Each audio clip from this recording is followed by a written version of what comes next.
देखिए, दिसंबर 1957 इलाहाबाद में एक बड़ा साहित्यकार सम्मेलन हुआ।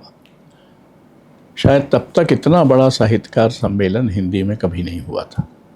उसके आयोजक थे अमृत राय, मार्कंडेय और कमलेश्वर।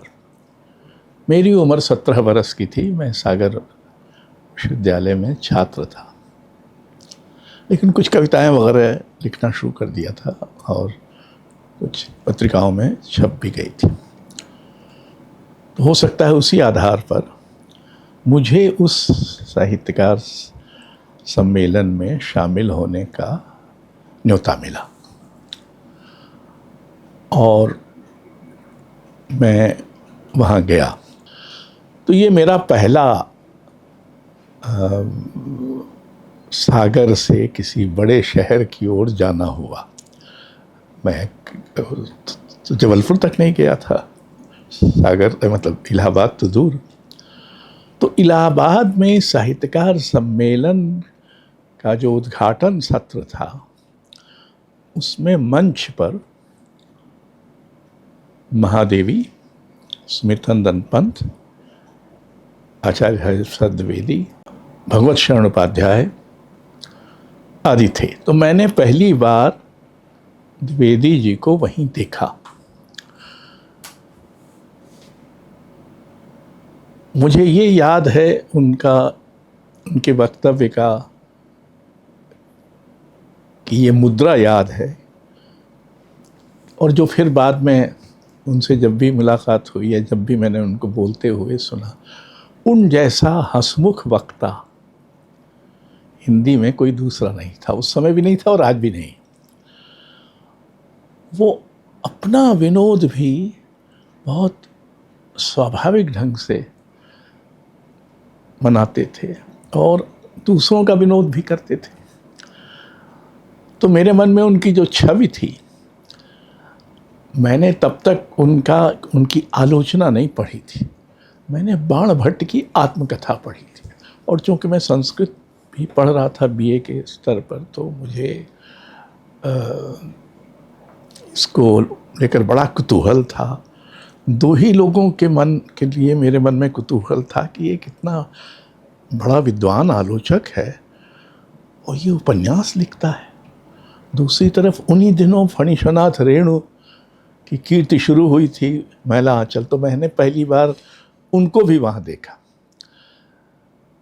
बाद में अमृत राय ने एक लेख लिखा उस सम्मेलन के बारे में, और उससे पता चला कि मैं उसमें भाग लेने वाला सबसे कम उम्र का लेखक था। बहरहाल ये पहली बार मैंने देखा। फिर मैं 1960 में दिल्ली आ गया,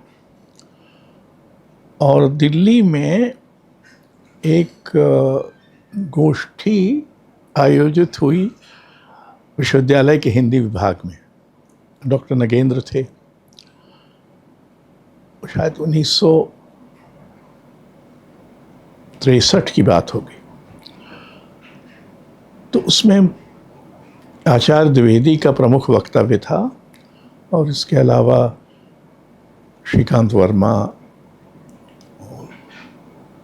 शायद बच्चन जी भी थे उसमें। हम लोगों का नाम भी था, लेकिन बाद में समय न रहने के कारण कट गया मेरा और मुद्रा राक्षस का। तो उसमें मैंने दूसरी बार उनको देखा।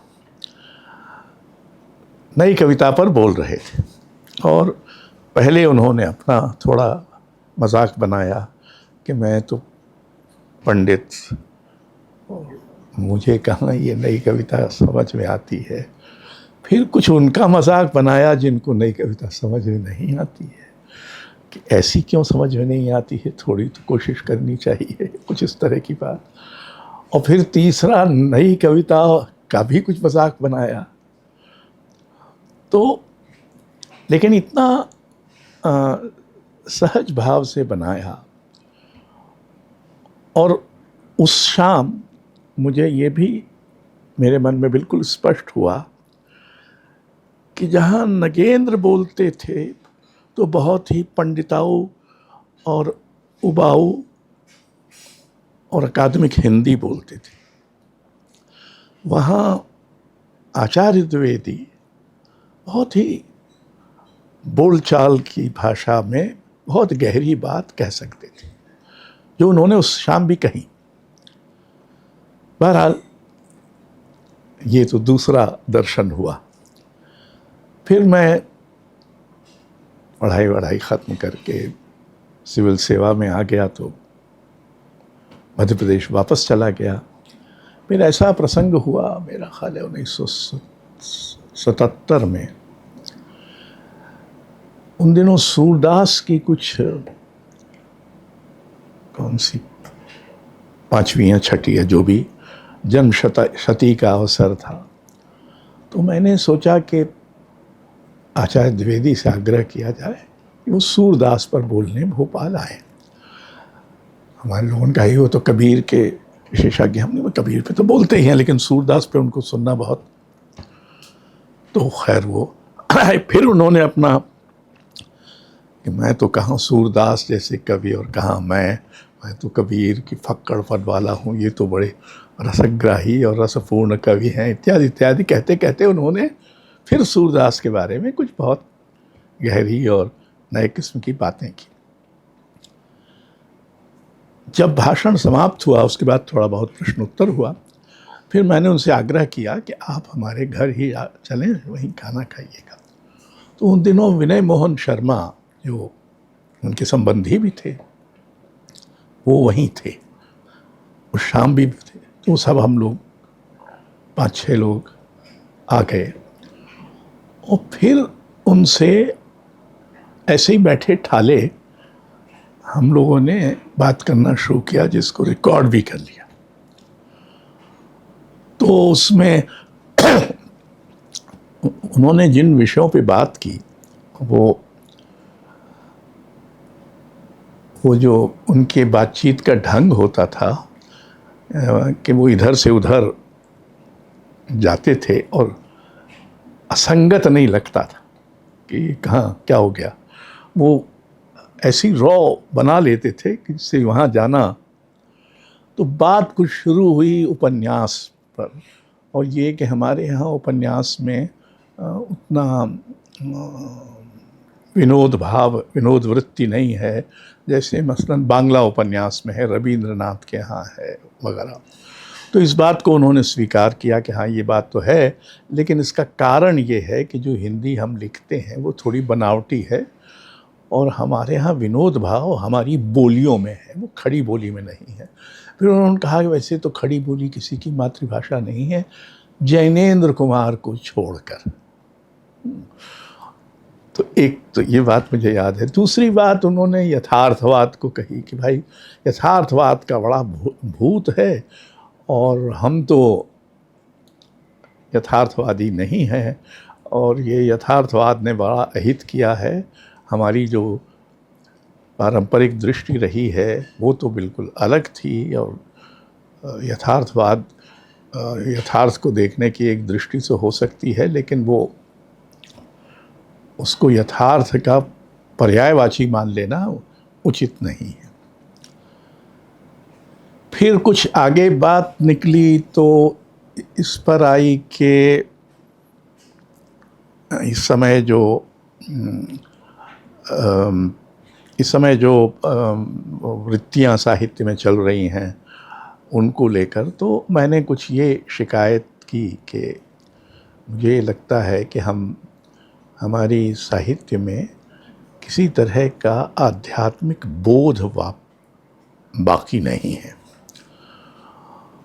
तो उन्होंने कहा कि ये मैं नहीं कहूँगा, तुम लोग कहो तो ज़्यादा मानी जाएगी, मैं तो बूढ़ा हो गया हूँ, और कहाँ मैं कहूँगा तो लोग कहेंगे कि ले, अगर तुम लोग कहोगे तो ये है कि इस।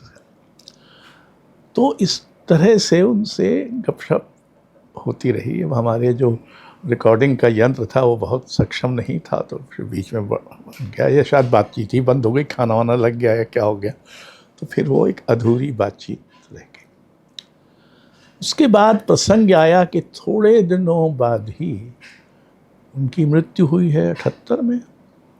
तो लगभग 1-1.5 साल बाद ही तो मेरी पत्नी उन दिनों दिल्ली अपने मायके आई हुई थी। तो उन्होंने मुझे फ़ोन करके बताया कि उन्हें पता चला है कि हजाब साहब जी की तबीयत बहुत ख़राब है और वो एम्स में भर्ती हैं, और वो और कपिला जी के साथ, कपिला वात्स्यायन के साथ वो उनको देखने जा रहे हैं। तो वो गई, उन्होंने फिर मुझे शाम को रात को फ़ोन करके बताया कि उनकी हालत तो ठीक नहीं लगती है, पर वैसे। फिर अगले दिन सुबह से और मुझे नई दुनिया इंदौर से फ़ोन आया। तो उन्होंने कहा कि हम चाहते हैं कि आप उन पर एक टिप्पणी लिखें। तो मैंने एक टिप्पणी उन पर लिखी, प्राचीनों से गप लगाता आधुनिक।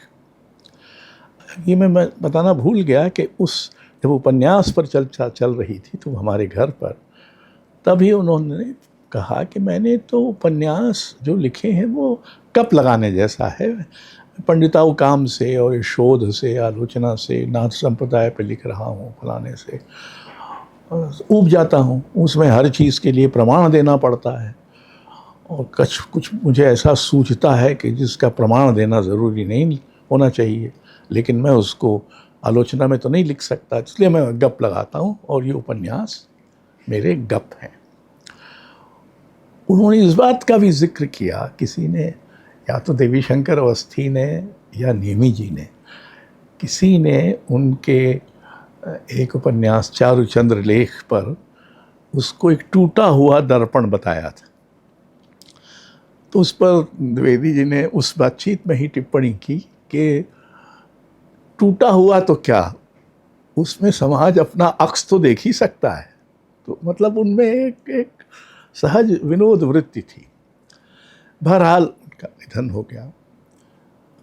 हम लोगों ने भारत भवन में तय किया कि द्विवेदी जी पर एक बड़ा आयोजन करना चाहिए। तब तक दुर्भाग्य से प्रगतिशील लेखक संघ जो था वो भारत भवन से नाराज़ हो गया था, क्योंकि इन संघों का ये आग्रह होता है कि इनका वर्चस्व रहे, और जहाँ इनका वर्चस्व न होगा वो अलोकतांत्रिक हो जाता है। तो हम लोगों ने जो आयोजन करने का सोचा, तो उस समय ये स्पष्ट था कि बहुत सारे प्रगतिशील लोग इसमें शामिल नहीं होंगे। तो मसलन नामवर सिंह, केदारनाथ सिंह, विश्वनाथ त्रिपाठी इत्यादि शामिल नहीं हुए, लेकिन और बहुत सारे लोग हुए। तो हमने जब सोचना शुरू किया कि इसका वो क्या रखें, तो पंडित जी ने एक अजब वो बनाया था, अर्थार्ष वाक, जो उनकी अपनी बुद्धि से उत्पन्न एक पद था। तो हमने उसका शीर्षक ही रखा अर्थार्ष वाक, और 2 दिन तक वो परिसंवाद हुआ। उसमें गोविंद चंद पांडे और बागी शुक्ल और विद्यानिवास मिश्र और प्रभात त्रिपाठी, कृष्ण बलदेव वैद, ऐसे कई लोग शामिल हुए। और फिर इसके पहले मैं भूल गया कि नामवर जी से पता चला था उसके थोड़ा पहले कि वो द्विवेदी जी पर एक पुस्तक लिख रहे हैं, और इसलिए उसके तो हमने उनसे कहा कि आप वो यहाँ व्याख्यान दे दीजिए। तो 3 व्याख्यान उन्होंने दिए, जो दूसरी परंपरा की खोज जो पुस्तक है उसमें दिए गए। भले शायद उसमें इस बात का उल्लेख नहीं है, क्योंकि नामवर जी तो कृतज्ञता व्यक्त करने में बहुत कंजूस थे, तो इसलिए उसका उल्लेख तो नहीं है, पर 3 व्याख्यान वो उन्होंने भोपाल में मध्य प्रदेश कला परिषद में दिए थे। तो फिर इन निबंधों और इन सब को शामिल करके हमने एक पुस्तक संपादित की 1957 में, परंपरा की आधुनिकता, जिसमें वो सब सामग्री जो पूर्वग्रह में छपी थी और उस परिसंवाद की सामग्री, वो सब इसमें संकलित की गई। उस बातचीत में एक और पद का इस्तेमाल किया द्विवेदी जी ने, जिसको मैंने पकड़ लिया है और मैं अपने बारे में बस इसका इस्तेमाल करता हूँ, उसके योग्य हूँ कि नहीं अलग बात। उन्होंने ये कहा कि मेरी दुष्ट बुद्धि है, और ये जो उपन्यास मैं लिखता हूँ ये मेरी दुष्ट बुद्धि की उपज है। तो ये अपनी बुद्धि को या बुद्धि के कम से कम एक हिस्से को दुष्ट कहना, और उसका फिर तो वो पद मुझे याद आता रहता है। उनकी कीर्ति के जिस समय मैंने उनको एक तरह से जानना शुरू किया, उनकी कीर्ति के 3 पक्ष थे। एक तो उनकी आलोचना का पक्ष, दूसरा उनके ललित निबंधों का पक्ष। उनके ललित निबंध उनके उपन्यासों से अधिक लोकप्रिय थे, और लगभग वो ललित निबंध के, हालांकि वो उसके सबसे पहले लेखक तो नहीं थे, ललित निबंध उनके पहले भी लिखे गए थे, लेकिन ललित निबंध को जो लालित्य, जो ऊंचाई और जो वितान द्विवेदी जी ने दिया वो अभूतपूर्व था। तो जो ललित निबंध हैं उनके, उनमें उनका ये जो विनोद भाव है और इधर से उधर जाना, नाखून क्यों बढ़ते हैं, और कुटज भी हैं, और अशोक के फूल पर भी, तो ये जो, और एक बात जिस पर एक अर्थ में द्विवेदी जी की छायावाद से गहरी आसक्ति थी। उनका जो प्रकृति प्रेम है और उनका प्रकृति का जो वर्णन है, चाहे वो बाण भट्ट की आत्मकथा में, उपन्यासों में हो, चाहे ललित निबंधों में हो, वो सब प्रकृति से एक ऐसा तादात्म्य, ऐसी निकटता, ऐसा साहचर्य गद्य में बहुत कम है।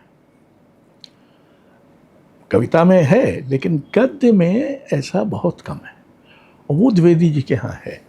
मतलब एक फूल पर ही वो पूरा निबंध लिख सकते थे, लेकिन वो वर्णन करते हुए भी, मतलब औपन्यासिक संसार रच रहे हैं, उसमें प्रकृति की बहुत, और वो चलते चलते, तब जैसे इसी में उन्होंने यवनिका शब्द को, ये माना जाता था कि ग्रीस में यवनिका होती थी और वहाँ से, इसीलिए उसका नाम यवन, उसको उन्होंने गलत साबित किया है कि ये बकवास है, वहाँ तो होता ही नहीं था, पर्दा कहाँ होता था, वहाँ तो खुले में होता था, ग्रीक नाटक तो खुला मंच होता था। और उन्होंने वो यवनिका के आधार पर एक तरह से प्ले करते हुए उसको जमनिका, उनकी एक नायिका ही है वगैरह, तो ये उनमें एक तरह का कौतुक भाव भी था, यानी संसार से अनुराग, संसार के रहस्य का भाव, और संसार से खेलने का या उसका कौतुक करने का कि जो स्वाभाविक वृत्ति है, वो सभी द्विवेदी जी में थी। बाकी विद्वानों में होती होंगी, ये मानने का तो कोई कारण नहीं है कि ये उनमें नहीं होती, पर ये उनकी आलोचना में, उनके किए धरे में व्यक्त नहीं होती, जो कि द्विवेदी जी के यहाँ सहज भाव से व्यक्त होती थी। उनमें जो उज्ज्वलता थी वो उनकी पारदर्शिता से आती थी। उनमें कुछ छिपाने का भाव नहीं था, अपना कुछ छिपाने का, और दूसरों को अनावृत करने का कोई उत्साह नहीं था। वो मतलब मज़ा लेते थे, मतलब एक ये आवाज़ आ रही है क्या? मज़ा लेते थे, और मतलब मज़े मज़े में तो ठीक है, जबकि दूसरे लोग ज़रा सी बातों में, जहाँ तक मुझे ख्याल है, उनके शिष्यों में संभवतः उनका ठीक अनुयायी कोई नहीं है, और ये उनकी अद्वितीयता का ही एक प्रमाण है। उन जैसा कोई नहीं हो सकता था, क्योंकि ये सारे गुण मिल के जो हजारी प्रसाद बनाते थे, वो हजारी प्रसाद दूसरों के यहाँ कैसे अवतरित होता? तो किसी ने कुछ गुण लिया है, किसी ने कुछ गुण लिया है, इसलिए उनके सारे तथाकथित शिष्य इस मामले में अधूरे रहने को, अपूर्ण रहने को अभिशप्त है। एक कवि नाम की पत्रिका थी जो विष्णुचंद्र शर्मा बनारस से निकालते थे। उसमें भवानी प्रसाद मिश्र की एक कविता, शायद 2 कविताएं छपी, वो कोई 24 पृष्ठों की पत्रिका होती थी। भवानी प्रसाद मिश्र पर हजारी प्रसाद जी ने एक टिप्पणी लिखी और वो टिप्पणी लगभग भवानी प्रसाद मिश्र की कविता की तर्ज पर लिखी गई, गद्य में लिखी गई आलोचनात्मक टिप्पणी। उसी में कहीं उन्होंने शब्द, जिसको मैंने बाद में पकड़ लिया, कि कहते हैं कि हमारा मित्र कविया गया। तो ये उनकी बातचीत में संभवतः भोजपुरी के नाते ऐसे बहुत सारे वो शब्द बनाते थे जो जैसे अर्थाश्वाक, तो उन्होंने जो बनाया वो शब्द संस्कृत में नहीं है, न वैसी कोई धारणा ही है। बहरहाल तो उनमें ये एक, जिसको शब्द निर्माण की जो प्रतिभा थी वो भी अप्रतिम थी, और बात करते करते बना देते थे। मतलब इसमें कोई सोच के कि कहीं कोश देखा और ये देखा वो देखा, ये सब नहीं है। उसमें सहज भाव से उनको कि हमारा मित्र, कहते हैं कि हमारा मित्र कविया गया। वो बाकायदा पंडित थे, पंडित यानी विद्वान के अर्थ में, जिसको व्याकरण आती है, ज्योतिष आता है, व्युत्पत्ति, शब्दों की व्युत्पत्ति खोज सकता है, वो उनकी यात्रा का वर्णन कर सकता है, क्योंकि उसको पता है कि कोई शब्द कहाँ से चला होगा, कैसे आया होगा।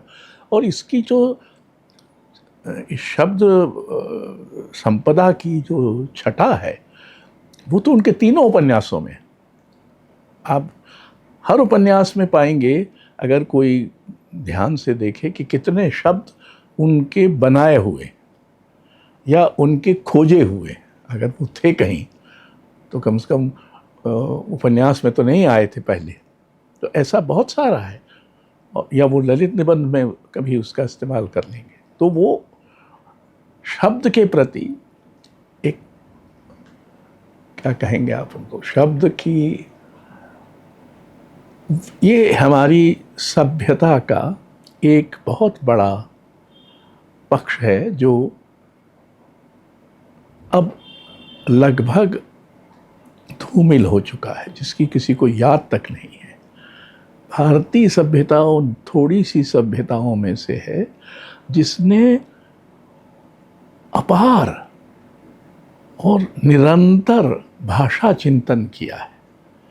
शब्द का क्या, शब्द की क्या सत्ता है, अर्थ कहाँ से आता है, इस पर बौद्धों ने विचार किया है, पहले मीमांसा और इस तरह के लोगों ने विचार किया है, संस्कृत के लोगों ने विचार किया है, जैन लोगों ने विचार किया, इस पर बहुत विचार है। और द्विवेदी जी इस विचार की परंपरा को, यानी शब्द और भाषा पर विचार की परंपरा से अवगत लोगों में से लगभग आखिरी लोग रहे होंगे। अब ये सब बाहर विदेश में होता है। हमारा कोई हिंदी या संस्कृत विभाग या दर्शन विभाग ऐसा करने की हिम्मत नहीं जुटाता। उनसे बात करने के तो 200 विषय मुझे सूझते हैं और 10 तो मैं भी गिना दूं, लेकिन मैंने जब ये कहा था कि वो प्राचीनों से गप लगाते आधुनिक हैं, तो ये गप लगाने वाले, प्राचीनों से गप लगाने वाले, वो लगभग आखिरी आधुनिक थे। जो हमारे यहाँ और बहुत सारे लोगों ने परंपरा और आधुनिकता पर विचार किया है। मसलन निर्मल वर्मा परंपरा और आधुनिकता के बीच एक फांक देखते हैं और उस फांक पर उनकी दृष्टि एकाग्र है। द्विवेदी जी परंपरा और आधुनिकता में फांक नहीं देखते, वो उसको एक निरंतरता में देखते। उनको आधुनिकता परंपरा का ही किसी हद तक पुनराविष्कार लगता है, और जहाँ तक परंपरा आधुनिकता अपनी स्मृति को खोती है, वहाँ वो आधुनिकता की आलोचना करते हैं कि वो स्मृति वंचित आधुनिकता होती जा रही है वगैरह वगैरह। तो उनसे, और ये कि अगर उन पर ये दबाव होता किसी तरह का कि वो बिना मध्यकाल में जाए कोई अपने समय का सीधा उपन्यास लिखें, तो क्या वो लिखते, या उनको क्या ये प्रलोभन हो सकता था? उन्होंने विधिवत छायावादियों पर भी नहीं लिखा है, मतलब उनका जो, तो उनसे ये भी पूछा जा सकता था या कहा जा सकता था कि आप मसन प्रसाद पर एक पुस्तक क्यों नहीं लिख देते, या निराला पर क्यों नहीं लिख देते एक पुस्तक, वगैरह वगैरह। तो ऐसे तो बहुत सारी बातें हैं जो उनसे की जा सकती।